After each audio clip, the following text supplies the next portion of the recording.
I'll never understand why some of the Democrats that control the House in the state of Minnesota, well, and on the federal level, I'll never understand why they don't want to attach the tax dollars for education to the student rather than to the school.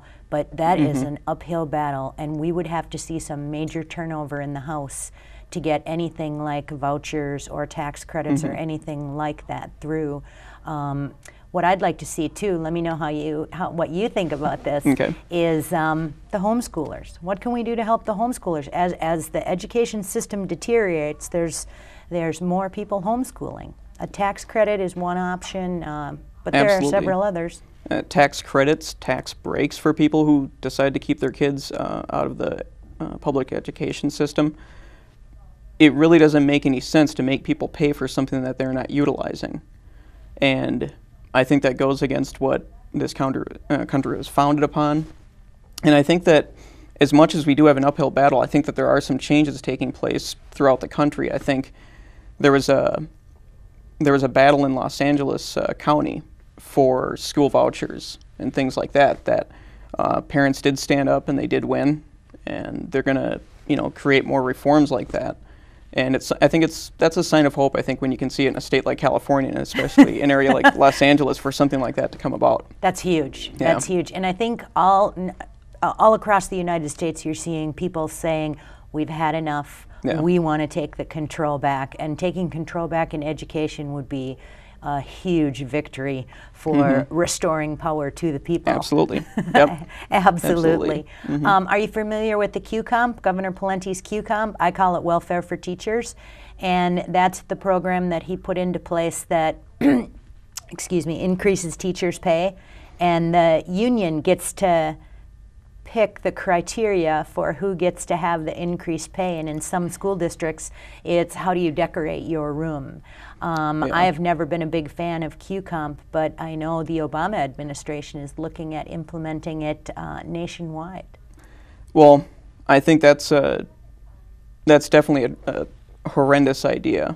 I think it's something that, and I think even if you talk to a lot of school teachers, I think that a lot of teachers don't feel like they have much power over being able to create the kind of lesson plans and curriculum that they want. And I think if we can get that message across to them that something like QComp is just another way for them to further chip away at their own independence as teachers, I think that's something that they would reject.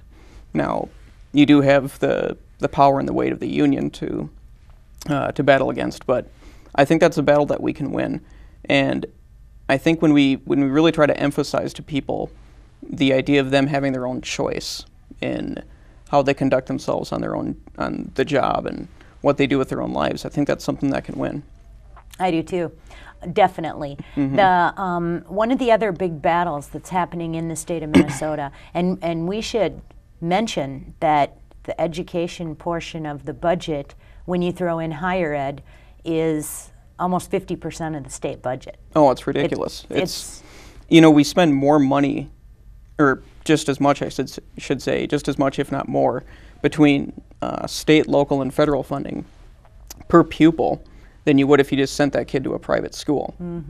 And the question needs to be then, why aren't they getting the kind of education? And it's because people aren't allowed to make the choices as to what kind of education they want for their children and the like.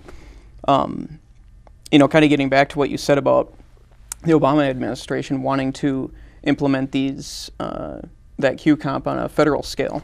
I think that really speaks to the need for legislators at a state level who understand the idea of states' rights, and they're going to fight for our state's sovereignty. I agree. I agree. I think states' rights is going to become a huge issue. And needless to say, President Obama will not call it QComp. He'll call it something else. It's a version thereof. QComp is Governor Pawlenty's name for it. The spending the spending for education in the state budget, I just find absolutely phenomenal. 40% K through 12. Another 10% almost, roughly, for higher ed. And now what you're seeing is a lot of programs being introduced for pre-K. And it's almost like the government wants our children from birth. Absolutely. And, I always thought that the school should be a place for children to learn things that they may not be able to learn in the home.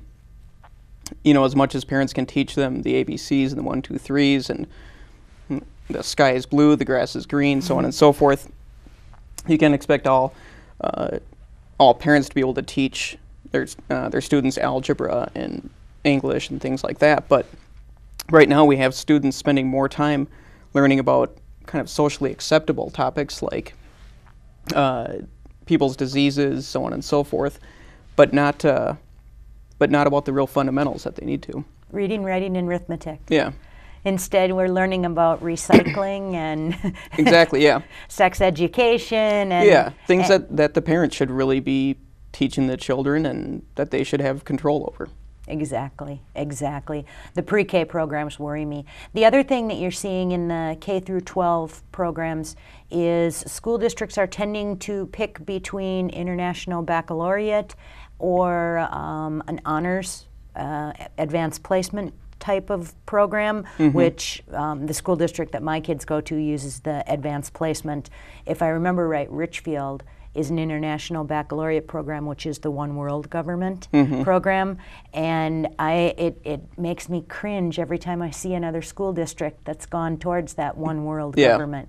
Yeah, and I think something to emphasize to people is that every time we see that happen, every time we see this consolidation of power in our government, when they talk about some kind of centralized planning or centralized government, that's one more element of your life that you don't have control over.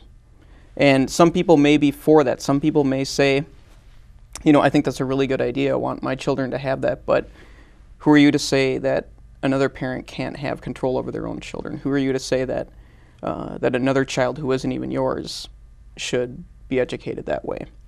And I think, you know, it's one thing for people to be all for that when maybe there's a liberal or a Democrat in charge, but are they going to be for it when there's a Republican in charge? You know, the healthcare debate at the national level, people are talking about how great it would be for people to have universal healthcare and to have a single-payer system. And I think a question that is good to ask them, and I've asked this before, is you may be for it right now with the President Obama, but how would you feel with a President Pawlenty or a President Huckabee or a President Palin? You know, would you still be for it? Would you still think that that's a great idea?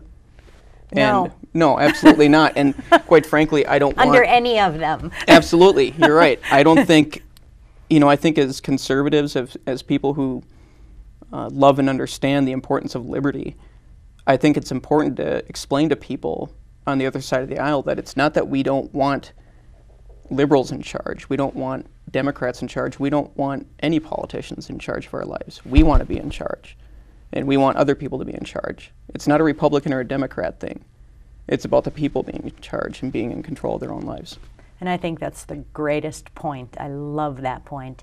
All right, you just kind of touched on healthcare for a little bit there. Let's go into some of the healthcare. You have a area in your district, 63A, that has a lot of seniors in it. Yep. How when you look at the $500 billion in cuts to Medicare, that will hurt the seniors in your district. Absolutely. In the state of Minnesota, across the United States, and that's going to leave a huge hole that the states are going to have to pick up the tab for.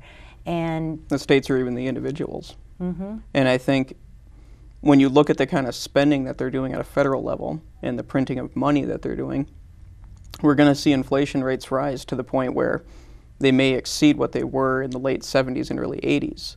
And those kind of rates hurt the elderly, the senior citizens the most, people who are retired, because it just eats up their savings, it eats up their retirement like that. Right. And when people have to rely on their own money to provide for their own health care, as much as I'd like to see people empowered to make their own health care decisions, if they're kind of left holding the bill, they're going to find themselves out of money real quick, especially in this day and age. And what happens once you give government the right to control your health care? You give government the right to make your health care decisions. Absolutely. And people just don't get that part. Oh, I think a government bureaucrat can decide better. No, no it can't. Absolutely now, Minnesota has done some good things and some bad things on the health care front. The one that I oppose all the time is all our medical records are being shipped to Maine.